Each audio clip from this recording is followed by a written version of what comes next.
Por isso, enquanto tivermos oportunidade, façamos o bem a todos, mas principalmente aos da família da fé. Gálatas 6:10. Tema da semana: o Evangelho e a Igreja. Está no ar o programa Lições da Bíblia, já está tudo pronto por aqui, os nossos convidados estão afiados para a gente poder conversar bastante sobre esta parte final do livro de Gálatas, que estamos já dedicando várias semanas ao estudo dessa carta de Paulo. Tem sido uma experiência fantástica, uma caminhada longa e produtiva aqui no programa Lições da Bíblia. Você percebeu que na carta de Paulo aos Gálatas, o que nós mais discutimos aqui foi a salvação pela fé, justificação pela fé, os possíveis conflitos ou não entre lei e graça, se há conflito, se não há, a liberdade em Cristo. E hoje nós vamos conversar um pouco sobre o Evangelho e a Igreja.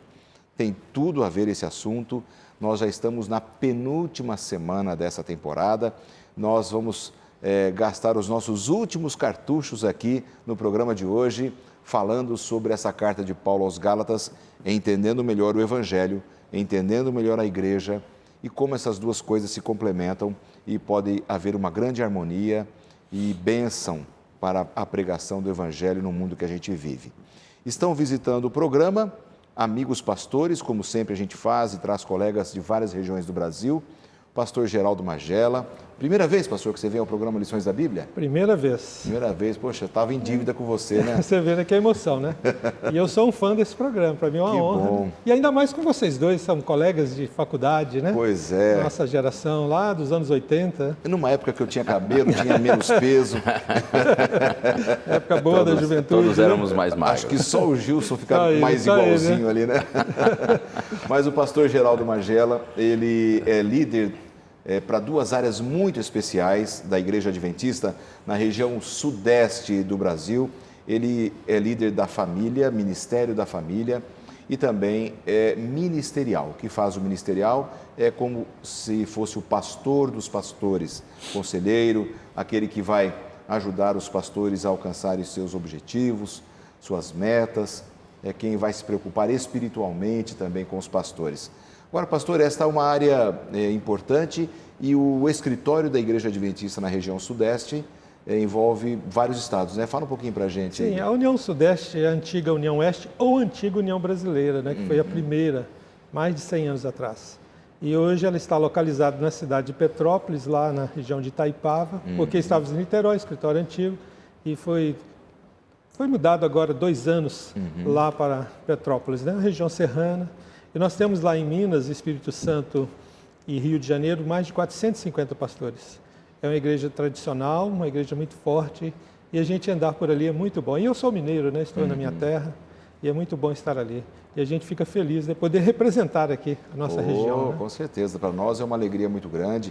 Vai aqui o abraço de todos os nossos colegas que trabalham aqui na Novo Tempo, especialmente no Lições da Bíblia, para esses amigos e irmãos queridos dessa bonita região do nosso Brasil. Amém. Sinta-se à vontade, pastor. Obrigado. A casa é sua. E também uma pessoa que quase ninguém conhece aqui na Novo Tempo, o pastor Gilson Brito, é orador do programa. Qual é o nome do seu programa? Além dos Fatos. Só para saber se você está ligado também, né? Tá. Esses dias eu fiz uma pergunta que a pessoa não lembrava o nome do programa. Aí depois ela lembrou. Mas o programa Além dos Fatos é um programa bastante importante para Novo Tempo, em que une sempre um fato, uma notícia especial, linkado com a palavra de Deus, dando um ar mais contemporâneo na compreensão da mensagem. Tem sido uma experiência muito boa. Bem-vindo, pastor, ao programa. Obrigado, amigo. É um prazer voltar aqui. Eu estive aqui em 2014. Então é uma alegria poder voltar ao Lições da Bíblia, estar contigo, estar com o pastor Geraldo Magela. Como ele disse, nós somos todos contemporâneos, né? Pois é, lá no antigo IAE, que hoje é o NASP Campus 1. Eu São formei Paulo. em 87, você em 86 Sim, e você em 88. 88. Olha aí, Uma então escadinha. 86, 87, 88. É isso aí. Já não somos mais meninos. Eu sou hein? do século passado, do milênio passado. Somos todos. Mas é uma alegria estar aqui, viu? Que bom. Participar. A gente fica muito feliz em receber os colegas aqui. A gente espera ter uma boa discussão da Palavra de Deus. nessa temporada, como eu já disse, a lição de Gálatas tem sido muito especial para a minha vida, para a vida de toda a comunidade cristã, adventista e de outras comunidades cristãs que sempre acompanham a Novo Tempo. Tenho certeza que tem havido um crescimento muito grande. Amigos, vamos fazer uma oração para a gente começar o estudo? Convidar aqui o pastor Magela para fazer para a gente. Senhor Deus, nós agradecemos a Ti a oportunidade de estarmos juntos. Agora vamos meditar na Tua Palavra, estudar a Tua Palavra, a Santa Bíblia. Que o Senhor possa iluminar a nossa mente, como também a de todo ouvinte. Que o Senhor possa nos dar a Tua Palavra com uma força viva para a nossa alma. Amém. Pedimos agradecidos em nome do Senhor Jesus. Amém. Amém. Amém. Amém. Vamos ouvir agora o vídeo do autor do nosso manual de estudos, o pastor Carl Koser. Ele que é professor de teologia no Walla Walla College nos Estados Unidos. Vamos acompanhar. Gálatas capítulo 6, verso 1 é dos meus versos prediletos na carta de Paulo aos Gálatas. Pode te surpreender, veja o que ele diz. Irmão, se alguém for surpreendido em alguma falta, vós que sois espirituais, corrigi-o com o espírito de brandura. Creio que vimos na semana passada em Gálatas 5 que Paulo tem uma expectativa alta para a igreja da Galácia. Ele deseja que aprendam a andar no espírito ao invés de satisfazer os desejos da carne. Ele comenta o estilo de vida que não deve dominar a vida dos crentes, esse estilo de vida enraizado no pecado. Mas o que eu mais gosto é que Paulo é bastante realista. Ele reconhece que, a despeito de nossas melhores intenções, muitas vezes nos pegamos tomando decisões ruins em pecado, que talvez em um dia e em um momento melhor nós não teríamos caído. Então, ele nos faz pensar que, mesmo que nós tenhamos alvos grandes como cristãos, o fato é que nós ainda somos humanos. E como humanos, nós temos a tendência de cometer erros. E Paulo diz aqui que se alguém for pego em transgressão, a palavra pego aqui não significa apenas alguém tentando pegar outro no flagra, mas nós mesmos em nossas falhas. Significa que o pecado está à espreita, tentando nos pegar em suas armadilhas. Se nos encontrarmos presos na rede de pecado que Satanás montou para nós. Aprendemos aqui que irmãos e irmãs da igreja não devem dar as costas, empurrar essa pessoa para mais longe, afastá-la, mas sim restaurá-la com o espírito de gentileza. A única forma disso acontecer na igreja, e é altamente necessário que aconteça, é que precisamos antes reconhecer a verdade da salvação pela fé. Se conseguimos perceber a extensão de nossas próprias faltas e falhas, e algumas vezes até mesmo pecados obstinados, conseguiremos perceber a grandeza do perdão de Deus, o que nos inclinará a ser também perdoadores. Buscaremos a restauração das pessoas através do espírito de gentileza. Isso não significa que não existam consequências para o nosso comportamento, mas significa que a igreja foi chamada para ser o corpo de Cristo, um hospital, um lugar onde pecadores quebrantados podem encontrar redenção e graça, não apenas de Deus, mas de nossos irmãos em Jesus Cristo. Penso que, como cristãos, devemos exibir esse tipo de amor dentro da igreja, porque, assim sendo, o mundo poderá notar que existe algo diferente em nós. Somos os seguidores de Cristo, mostrando o seu amor a todos aqueles que, na igreja, cometem erros e falhas durante toda a sua vida.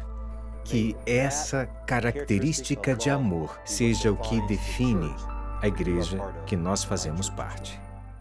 Aí está a palavra do autor e a gente já percebeu o tom que ele deu na sua fala, a importância do tema dessa semana, o Evangelho e a Igreja. Como é que a gente pode entender esse tema? Evangelho e igreja são a mesma coisa, fazem parte do mesmo escopo do plano de Deus? Como é que você vê esse tema, pastor? É interessante, né? Eu gosto de analisar a Bíblia, não o nosso fator da revelação de Jesus Cristo, apenas do plano da salvação, mas nós temos que analisar a Bíblia também como um livro de normas e também de procedimentos. E as epístolas de Paulo, quem gosta de estudar a Bíblia, eu pessoalmente gosto muito das epístolas, você pode perceber que Paulo é um conselheiro para o comportamento humano. Verdade. O Evangelho não é só aceitar Jesus e uma vez aceitado, está salvo. Não, você tem que ter um procedimento, uma conduta, uma ética, um relacionamento de amor, de atividade. E é o que trata a lição desta semana. E o apóstolo Paulo é muito claro no seu comportamento de vida para a igreja. Ele está dando aqui um conselho específico para os cristãos, não para o mundo, mas especificamente por aqueles que temem a Deus. E esse tema é muito propício para nós, o nosso relacionamento, e o relacionamento dos irmãos entre eles. E ele chamou a atenção dos irmãos, e ele parece que até no finalzinho da carta ele ficou um pouquinho exaltado. É verdade. E assim nós temos que proceder no nosso comportamento. E qual é o comportamento? Aí é que está a beleza da lição, né, pastor? E é isso que eu gosto aqui. Poderíamos dizer, então, que a igreja seria um dos principais locais onde a gente deve praticar o evangelho? Claro que é a casa da gente também, tudo, mas a igreja é um local importantíssimo. É porque a igreja é uma comunidade que se forma a partir daqueles que são alcançados pelo evangelho. Então, a pressuposição é de que todos que fazem parte da igreja são pessoas alcançadas e transformadas pelo evangelho. De modo que a igreja é uma comunidade muito especial, né? Super especial. E espera-se dessa comunidade, exatamente como o pastor Magela disse, esse tipo de comportamento, esse estilo, essa forma de estilo de vida. Estilo de vida. Algo que impacta os outros, o restante da comunidade, do mundo, exatamente ao ver a igreja como uma comunidade especial, gente alcançada e transformada pela graça do Senhor. Aliás, aqui no nosso manual de estudos, e você que nos acompanha já sabe como é que a gente pode ter acesso ao manual. É sempre bom você tê-lo em mãos para a gente poder entender melhor o que está sendo falado, fazer mais sentido, né? Dar mais significado para a vida da gente, especialmente entrando no nosso blog, novotempo.com/lições da Bíblia. Sem ser cedilha e sem o tio, ali tem uma informação importante para você ter acesso ao nosso manual. E aqui fala que igreja também é um local onde eu vejo o bem dos outros e não simplesmente o meu próprio bem. Tem aqui uma história dos plantadores de batatas numa certa região do mundo que comiam as melhores e plantavam as piores, e o resultado foram colheitas muito ruins. No sentido espiritual, quanto mais eu vejo o bem do outro, do meu irmão, daquele que está perto de mim, mais eu gero crescimento e possibilidade do Evangelho agir, pastor Magela. Interessante, né? É a lei do dar e receber, né? Tudo que nós plantamos, nós colhemos. Tudo que você oferece, você recebe. É a lei do amor. Se você dá amor, você recebe amor. E a igreja é um local onde nós devemos dar o que temos de melhor. E o que temos de melhor é o nosso coração, a nossa boa vontade, a nossa disposição. Nossa vida, né? Justamente. E ali a igreja tem que entender assim, eu gosto muito quando diz assim, em lugar de membros que se mordem e se devoram uns aos outros, a igreja deve ser um lugar em que o Espírito nos leve a colocar os outros antes de nós mesmos. Essa é a maior lição da vida. Eu gosto muito de João Batista quando ele diz, importa que ele cresça e eu diminua. E agora, é um exercício de humildade, né? Aí não é fácil. 3 elementos, humildade, paciência e ser compassivo em nossa maneira de tratar os outros.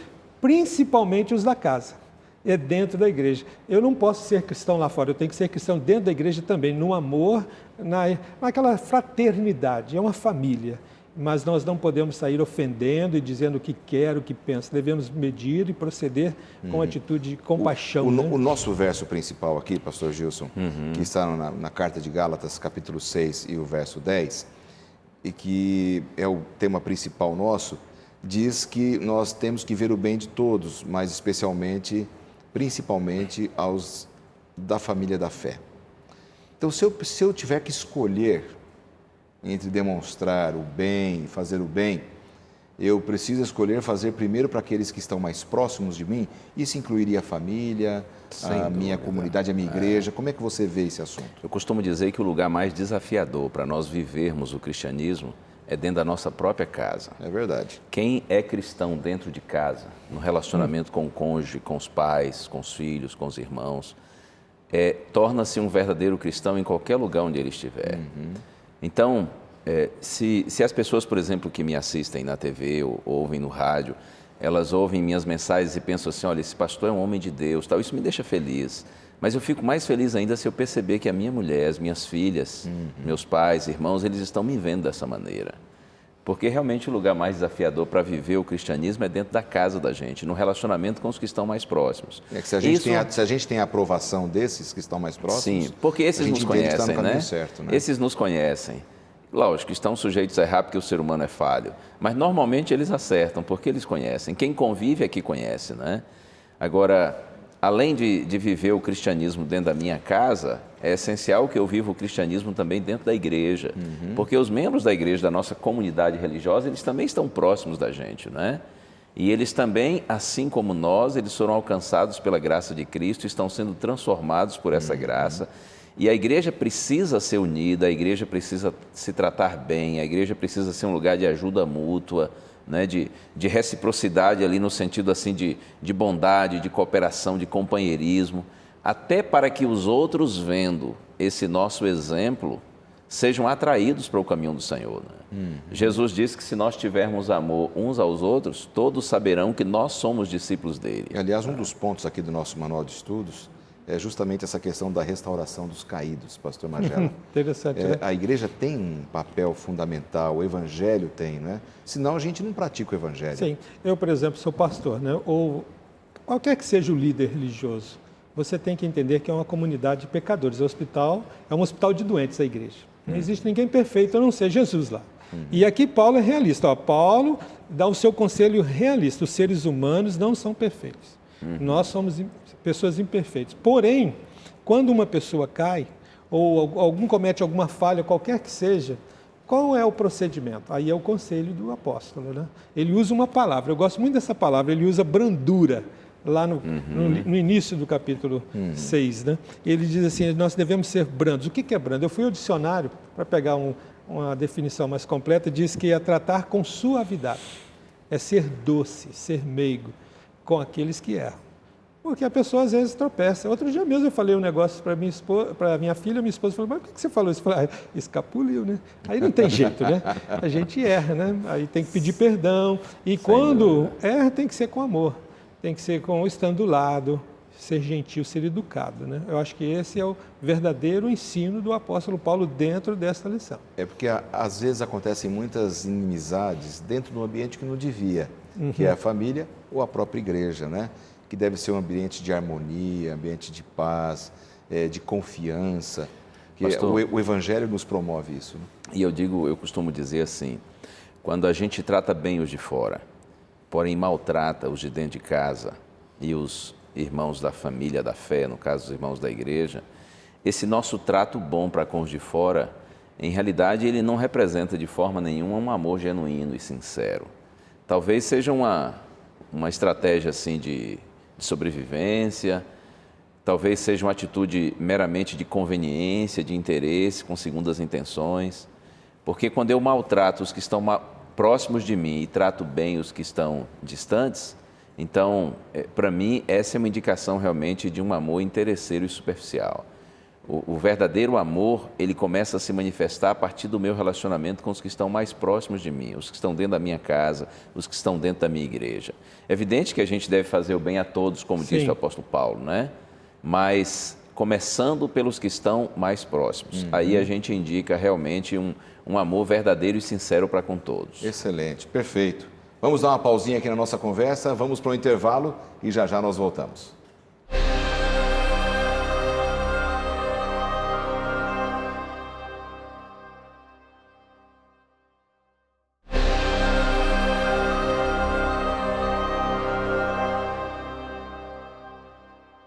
De volta com o programa Lições da Bíblia de hoje, estamos estudando mais uma parte especial do livro de Gálatas e você já sabe que estudar a Bíblia é a nossa paixão, a nossa alegria, não só no programa como na Novo Tempo também. E a Novo Tempo oferece para você um privilégio fantástico de conhecer melhor a vontade de Deus, o plano de Deus, através do estudo da Bíblia da série Princípios. Esta é uma série especial, onde os temas estão organizados para fazer com que você entenda melhor a vontade de Deus, o plano de Deus para a sua vida e para a minha, e que a gente se prepare melhor para a vida eterna. Este é um presente da Novo Tempo, nós não cobramos nada nem pelo produto, nem pelo envio do produto, e a gente oferece para você essa oportunidade. Ligue para cá, 0 operadora 12 21 27 31 21, o telefone está aí em sua tela, e ao você discar sempre no horário comercial, tá bom? Você vai ser atendido por alguém que vai pegar os seus dados, nome, endereço, para poder enviar a revista. Se você está na frente do computador, pode fazer isso agora. Entre no blog do programa, novotempo.com/lições da Bíblia, sem o cedilha, sem o tio, e aí você vai achar esta imagem aqui. É o banner da revista Princípios. Clica nela, vai abrir ali umas linhas para você colocar o seu nome, seu endereço, e está pronto. Você vai receber no endereço que você solicitou esse curso bíblico. Amigos, o tema está muito importante e eu estou aqui com os pastores Geraldo Magela, que é líder de família, um pastor de experiência na região sudeste ali do Brasil, envolvendo Minas, Espírito Santo e Rio de Janeiro. Pastor Gilson Brito, conhecido aqui no programa Além dos Fatos, nosso apresentador aqui da Novo Tempo. E, aliás, o pastor Gilson está no sacrifício aqui, vocês não sabem, mas ele está um pouco gripado, mas honrou o compromisso, hein? Gostei. Sim. Pastor Lanza, como diz o mineiro, tadinho, né? Tadinho, tá gripadinho mas aqui. Mas estou sobrevivendo, graças a Deus. Teve um dia que eu estava gripadinho aí no Anjos da Esperança e foi lá me substituir e usou esse termo. Ele estava dodói. Pastor Lanza tá dodói, tá gripadinho. Recebi telefonema brincando comigo sobre aquilo. Mas o pastor Gil está aqui honrando o compromisso com a gente. Obrigado, pastor. É um prazer. Mesmo com o curso da sua saúde aí. Estávamos falando sobre a igreja como um local onde deve haver restauração dos caídos. Vocês acham que a forma como nós, cristãos, de uma forma geral, independente da placa da igreja aqui, lidamos com os que caem, com os que erram, está bem? Pode melhorar? Está correto? Como é que vocês enxergam essa questão? A palavra restaurar aparece muito no Novo Testamento, é usada aqui. Ela no grego a pronúncia certa, né? É consertar, katartizo, né? É uma palavra difícil de pronunciar, mas quer dizer consertar ou pôr em ordem, na língua portuguesa. É restaurar o que está estragado, né? Sim. Consertar redes, especificamente na linguagem dos pescadores, né? Se existe alguma coisa que precisa ser consertada, tem que ter cuidado e substituir aquilo que não está bom. Quando uma pessoa cai, o apóstolo Paulo não está falando aqui de um pecado deliberado, ou um pecado que a pessoa premeditou, ou um pecado que ofende os princípios da salvação. Mas é um erro, é um tropeço, alguma coisa que pode ter acontecido no relacionamento, ou a pessoa simplesmente fraquejou. E é este procedimento. Não é levar para como as igrejas gostam às vezes de fazer, né? Vamos colocar uma disciplina aqui, vamos colocar aqui um manual, vamos aplicar a lei da disciplina da igreja. Isso é muito perigoso, porque às vezes, em vez de trazer, a gente coloca o membro para fora e tem que ter muita sabedoria. Agora, se for preciso agir de forma mais disciplinar, porque há erros e erros, tem erros com uma repercussão muito grande, erros com menor repercussão, havendo a necessidade de exercer uma disciplina que seja com amor, né? Porque às vezes a gente perde de vista o ser humano que errou, que está do lado de lá, fica tratando como máquinas. Né? O amor deve estar sempre, em todo momento, né? Do início ao fim, em todo o processo, porque o objetivo da disciplina da igreja, a disciplina eclesiástica, é redentivo, não é punitivo. Né?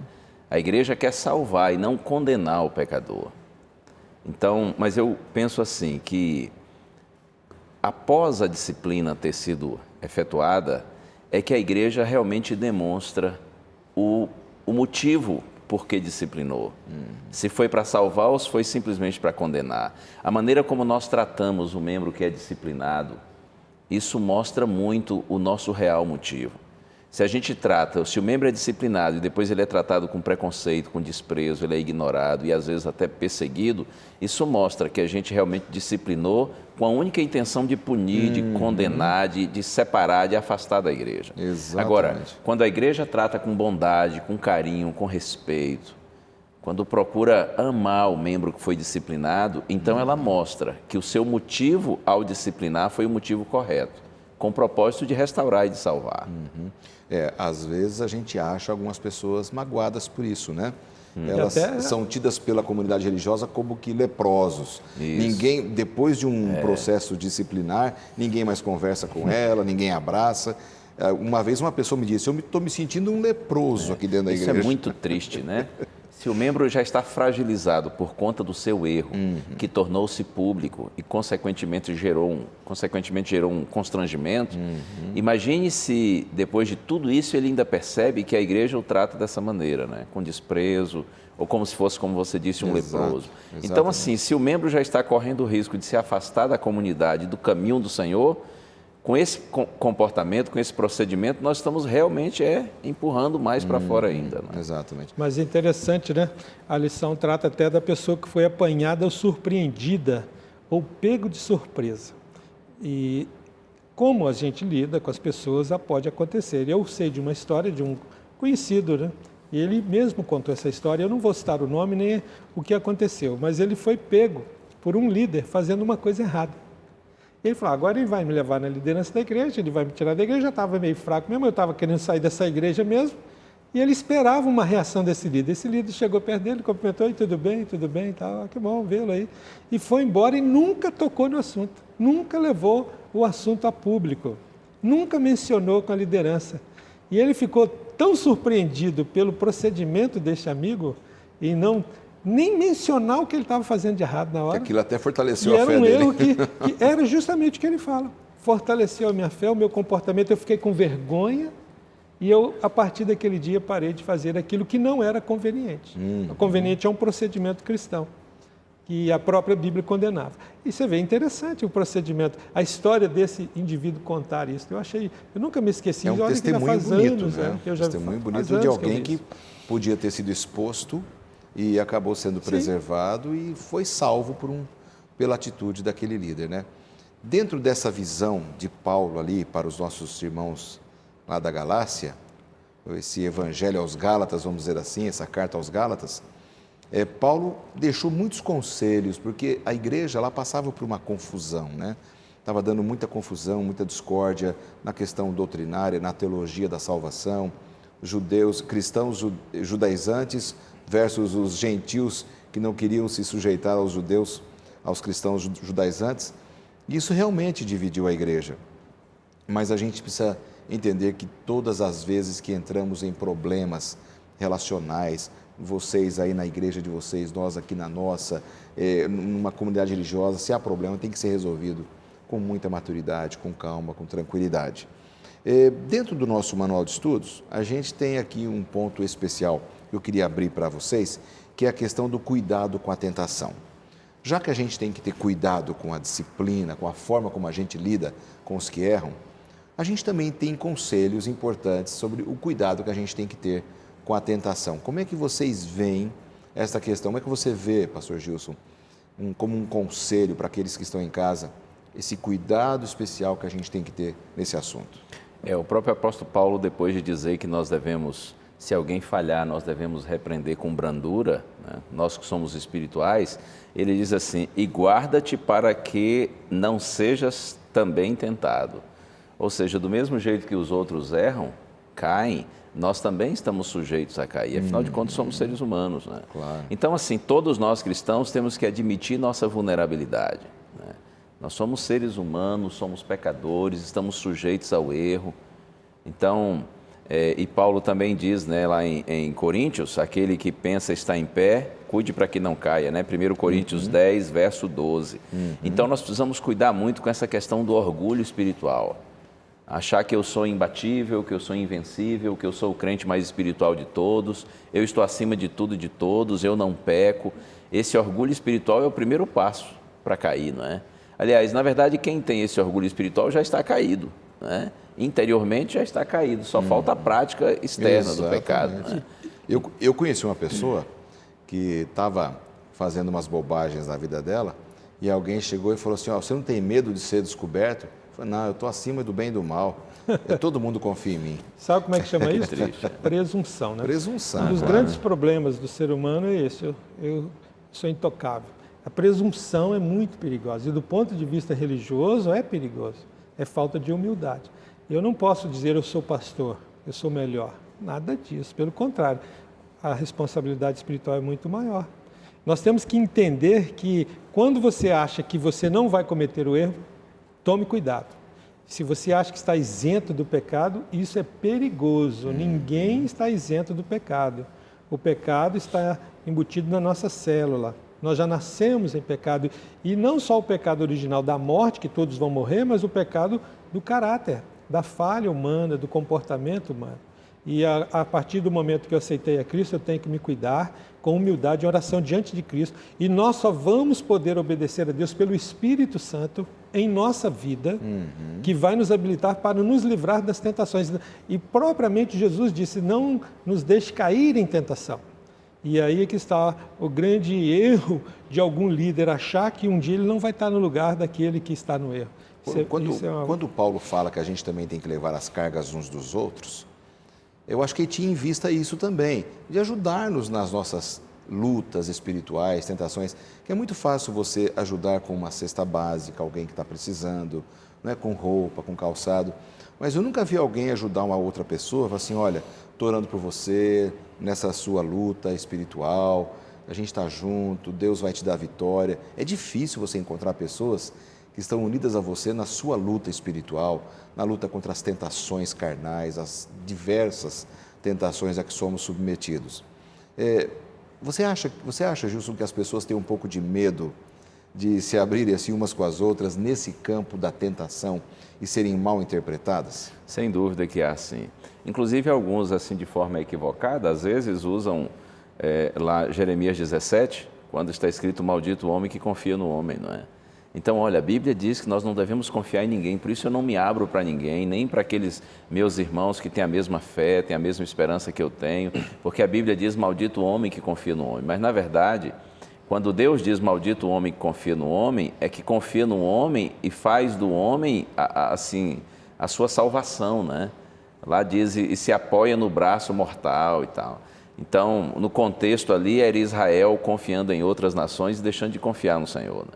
Então, a gente precisa ter esse entendimento de que há pessoas sim que são confiáveis, lógico que não são todas, por isso nós temos que ter cautela, mas há pessoas que são confiáveis, que são espirituais, que são experientes, né? E poderão sim nos ajudar em nossas lutas. Que podem orar por você, nós temos que confiar, né? Nós temos que nos abrir muitas vezes, né? E solicitar essa ajuda, solicitar essa força espiritual, né? Então, nesse sentido, não há problema nenhum em você confiar. O problema, repito, é quando o homem confia no homem, imaginando que do homem virá a sua salvação, né? Nossa salvação vem do Senhor e não do homem. Mas como seres humanos, nós podemos e nos devemos sim ajudar mutuamente. Agora, por outro lado, pastor Magela, aquele que recebe um pedido de ajuda, né? Um colega chega para mim e pede ajuda espiritual, estou sendo tentado nisso e nisso, que eu tenha a habilidade espiritual e a maturidade para não revelar a ninguém. Claro, porque às vezes dúvida. a gente vê isso, a falta de confiança e o medo da pessoa ser mal interpretada. Né? Temos que ser éticos, né? Exatamente. E quando o apóstolo Paulo fala que nós devemos levar as cargas uns dos outros, até a palavra traduzida aí é baros, né? É um peso grande. O que é essa carga? Não só a carga espiritual da confidência, mas também do apoio emocional e até material. Material, exatamente. Eu gosto de lembrar de uma pessoa que morava na minha rua quando eu era criança, lá em Minas Gerais, Juiz de Fora, chamada Solange. Era uma senhora de um espírito impressionante. Tudo que a gente precisava, tudo que a minha mãe precisava, aquela mulher estava lá. Levava a gente no hospital, cuidava da gente quando a minha mãe estava ocupada, dava comida para a gente. A gente ficava feliz, porque ela era um amparo, ali amiga, uma pessoa amiga. E é isso que o cristão tem que ser, ele tem que dar um amparo, ele tem que ser amigo, participar. Ele tem que, não só do aspecto espiritual, mas do aspecto prático da vida. Se você vê uma pessoa em dificuldade, você tem que encostar nela. E você tem que perguntar, o que eu posso fazer para te ajudar? E isso é a prática do cristianismo. E os da igreja primeiro. Nós devemos que ver o que está pensando, uma pessoa está desempregada, está passando necessidade. Eu já vi isso acontecer. E os irmãos se juntaram, vamos dar cesta básica para essa pessoa. E pessoas de nível social bom, pessoas que tinham bons empregos perderam. Isso é cristianismo. é você participar da necessidade do outro. Eu acho isso muito bonito e o apóstolo Paulo lembra os Gálatas de fazer isso, né? E aí o evangelho se completa na igreja, Sim. a igreja se completa no evangelho. É a prática, né? E fica uma bênção. Né? Outro aspecto, nós falávamos sobre o orgulho espiritual. Pessoas que são espiritualmente falando assim muito orgulhosas, elas imaginam que não precisam de ajuda, né? E elas chegam a dizer, não, porque Deus é que é a minha ajuda, meu relacionamento com Deus. Um texto que a gente costuma citar, Filipenses 4:13, onde Paulo diz assim, tudo posso naquele que me fortalece.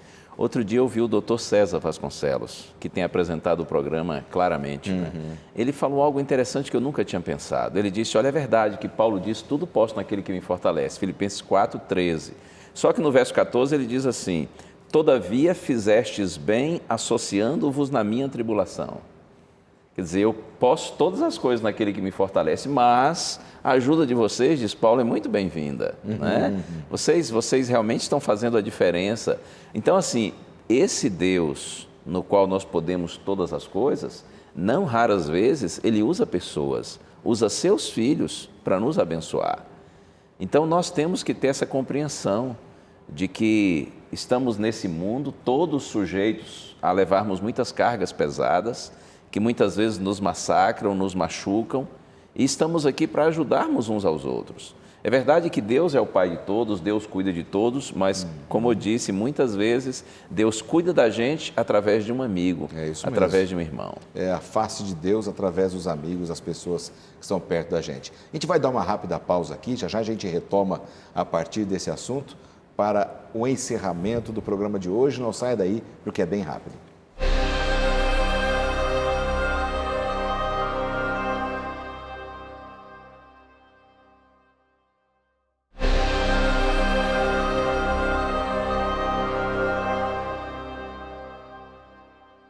E já estamos de volta com a última etapa do programa dessa semana. Está passando muito rápido, conversando aqui com os nossos amigos pastores Geraldo Magela e Gilson Brito sobre esse tema tão especial do livro de Gálatas, um livro muito especial que já estamos estudando há várias semanas. A mensagem do tema desta semana, ela é muito prática. Estávamos conversando antes do nosso intervalo justamente sobre essa questão de levar as cargas uns dos outros. E aí, pastor Magela, o apóstolo Paulo, ele vai além, já que nesse estudo de Gálatas, a gente estudou muito sobre a lei, a graça, o que é cumprir a lei, o que é praticar a lei. E Paulo, com a sua mente fantástica teológica, ele faz uma aplicação que pega a gente meio desprevenido. Quando ele fala que levar as cargas uns dos outros é cumprir a lei de Cristo. Como é que é isso, pastor Magela? Mas, então, isso é muito simples, é muito fácil de entender, né? Qual é a lei de Cristo? O amor. O amor prático, não o amor de sentimento, o amor de ação. Quando Deus nos dá o amor como lei, é a obrigação. Lei quer dizer obrigação, dever. Portanto, é o dever de Cristo. E qual é o dever? Amar uns aos outros. Não tem nada a ver com lei moral, lei cerimonial, como ele mesmo aborda, mas é o amor de amar uns aos outros. Essa é a lei de Cristo. E se resume em ser educado. A melhor coisa que tem é você encontrar uma pessoa educada, né? Uma pessoa gentil, pessoa fina no trato. Não precisa ter estudo, porque tem pessoas que têm estudo e são grossas, estúpidas, né?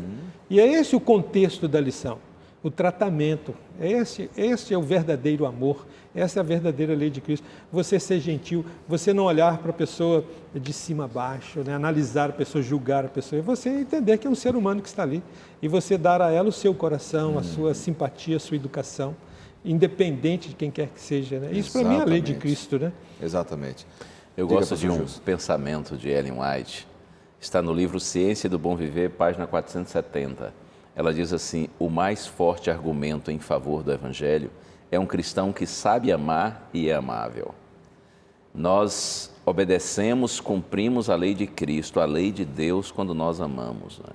Porque a síntese da lei é o amor, né? O próprio Cristo disse isso, amar a Deus sobre todas as coisas e ao próximo como a si mesmo. Os 4 primeiros mandamentos da lei moral de Deus estão relacionados a essa questão do amor a Deus sobre todas as coisas, né? Quando eu não tenho outro Deus a não ser o meu Senhor, quando eu não faço e não adoro imagem de escultura, quando eu não tomo o nome de Deus em vão e quando eu reservo o dia de sábado para Deus, em homenagem ao Criador, eu estou revelando amor a Deus sobre todas as coisas. E amor ao próximo como a mim mesmo. Quando eu procuro honrar pai e mãe, né? Não matar, não adulterar, não furtar, não cobiçar, não mentir. Então, assim, a síntese da lei é o amor a Deus e amor ao próximo. Nós seguimos a lei de Cristo quando nós levamos as cargas uns dos outros, porque nós estamos revelando amor. E sem amor a gente não consegue entender o que Cristo fez por nós também, né? Porque se eu não consigo amar ao meu irmão, a quem eu vejo, como é que eu vou amar a Deus a quem eu não vejo, né? Exatamente. E aí João fala, aquele que não ama não conhece a Deus, porque Deus é amor. Então, a falta da prática do amor mostra um desconhecimento da pessoa de Deus, diretamente. Agora, é importante a gente entender também o seguinte, nós devemos levar as cargas uns dos outros, no sentido de amar-nos uns aos outros, mas tem coisas que a gente não pode levar. Por exemplo, uma consciência culpada, né?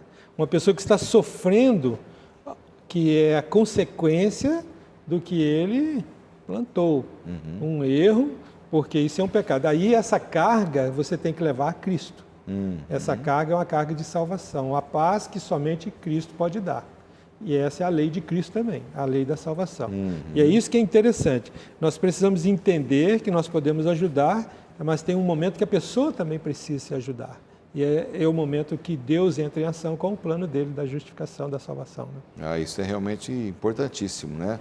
Você que está acompanhando o programa já percebeu a forma prática como o apóstolo Paulo, ele começou a encerrar a sua carta, deixando para a gente a certeza de que a prática do Evangelho deve ser exercida dentro de casa, nas nossas igrejas, nas nossas comunidades cristãs.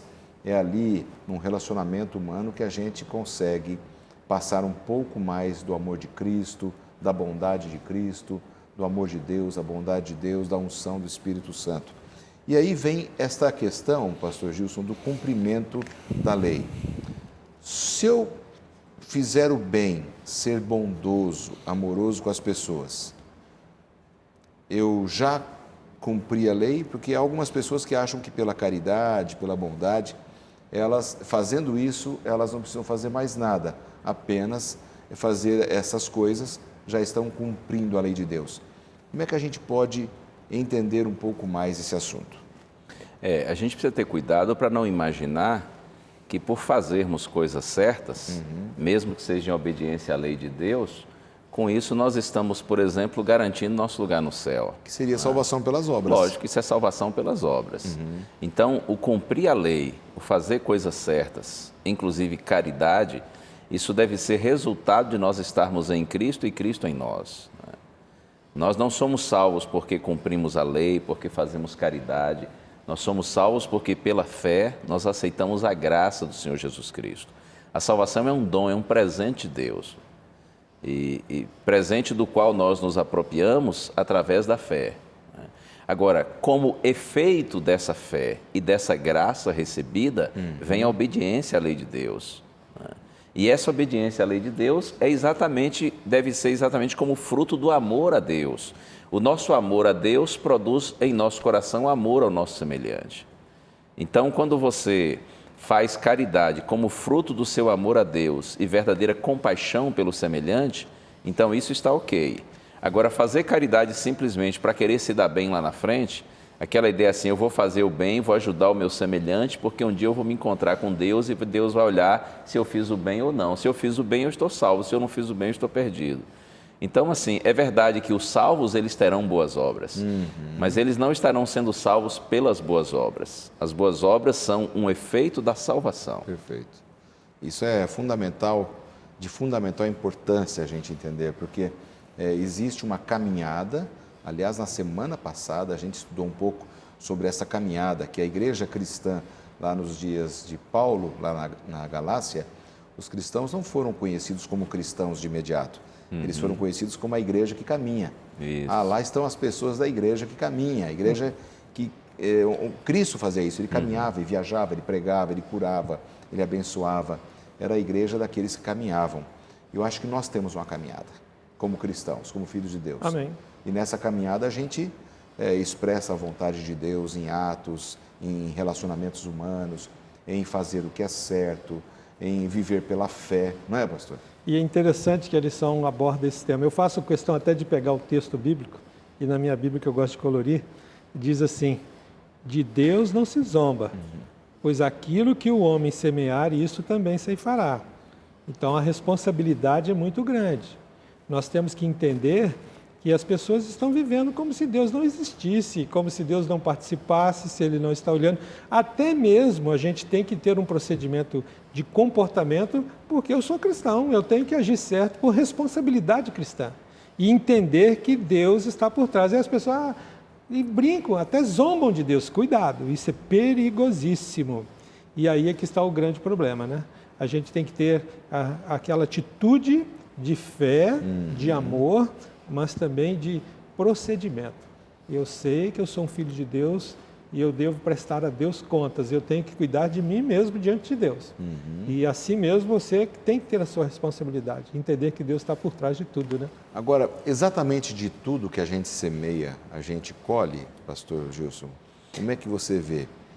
Toda semente que eu jogo, quer seja boa ou ruim, eu vou ter colheita ou alguma coisa não vou colher? De alguma forma volta para a gente, mesmo que não seja agora, não é? Eu tenho, por exemplo, anotei aqui o texto de Eclesiastes 12, verso 14, lá está escrito, porque Deus há de trazer a juízo todas as obras, quer sejam boas, quer sejam más, até aquelas que estão escondidas. Então é possível que o indivíduo pratique o mal aqui e não receba o mal que ele deveria receber agora, mas em algum momento essas obras que estão escondidas, elas virão à superfície. Né? De Deus não se zomba.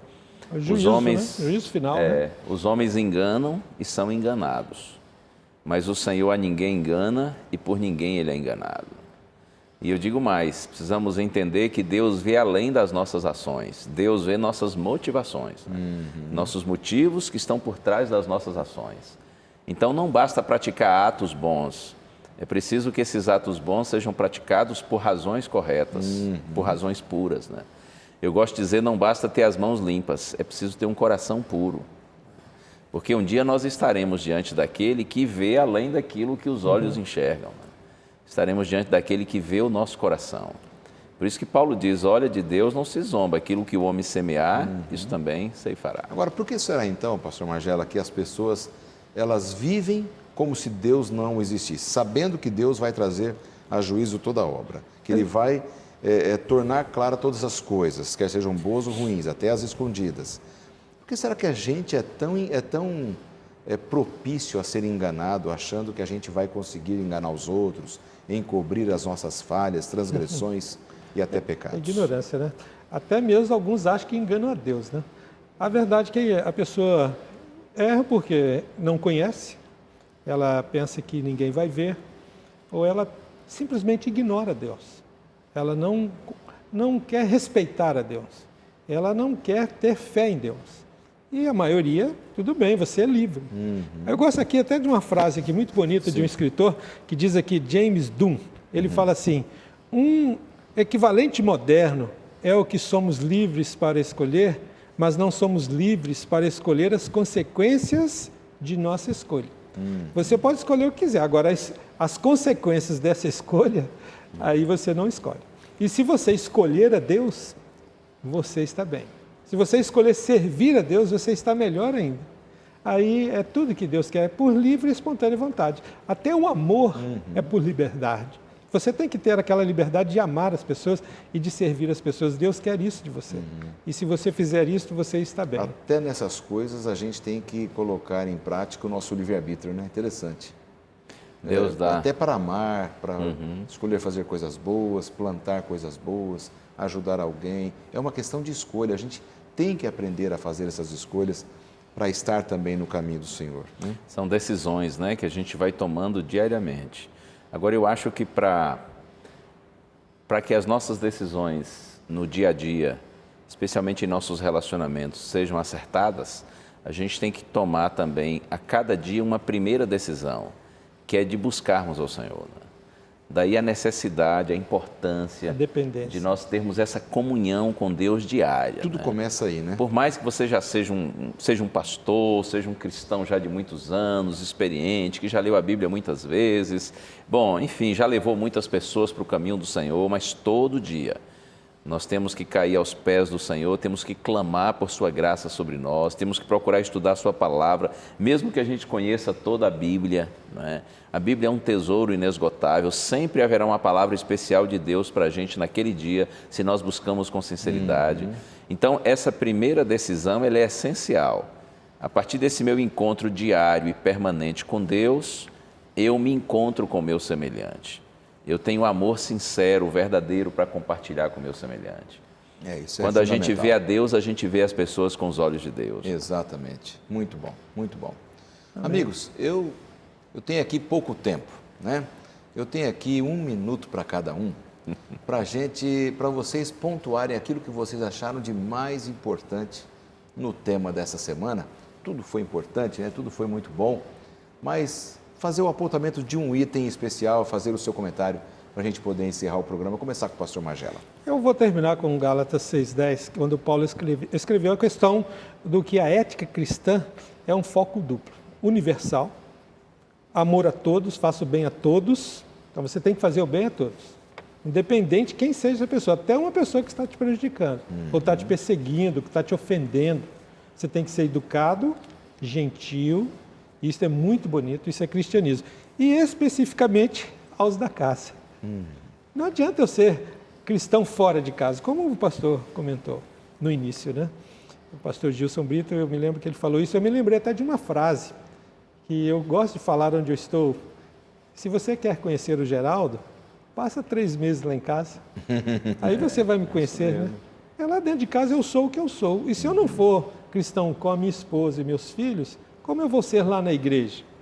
E se eu não sou na igreja, como é que eu vou ser lá no mundo, diante dos estranhos que eu não conheço? Perfeito. Então você tem que ser gentil, você tem que ser educado, né? É o procedimento no trânsito, no comércio, no trabalho, na escola, no lazer, quando você está se divertindo com as pessoas. Esse é o procedimento, né?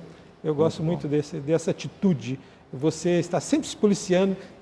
E termino com o pastor Gilson, buscando a Deus, primeiro dia, pedindo a força do Espírito Santo para você ser o que Deus quer que você seja. Não o que você ser, o que você quer, mas o que Deus quer que você seja. Amém. Obrigado, pastor Geraldo Magela, por estar com a gente nessa semana. Deus abençoe muito o seu ministério. Semana que vem a gente vai estar junto de novo aqui, tá bom? Pastor Gilson, seu ponto principal aí, seu poder de síntese. É Cristo, né? A gente precisa de Cristo. Quanto mais Cristo em mim, quanto mais Cristo em você, em cada um de nós, então mais nós vamos realmente cumprir a lei de Cristo, mais nós vamos viver o amor na sua essência. E como eu disse há pouco, se eu estou ligado a Cristo, eu me vejo com os olhos do Senhor e eu vejo os meus semelhantes também com os olhos do Senhor. Quando eu me vejo com os olhos de Cristo, eu percebo minha indignidade, mas ao mesmo tempo eu sinto o quanto sou amado. Amém. E quando eu vejo os outros com os olhos de Cristo, eu não os vejo como concorrentes, como inimigos, adversários, eu vejo como companheiros, como Amém. Irmãos. Então, em vez de querer vencê-los ou derrubá-los, eu quero erguê-los, eu quero ajudá-los. A gente precisa de Cristo na vida, porque é Jesus que transforma tudo. Amém. Obrigado, pastor Gilson. Prazer, valeu. A semana que vem estaremos juntos aqui. Isso. Obrigado pela sua audiência, porque você sempre está com a gente. A gente se vê na próxima semana aqui no programa Lições da Bíblia.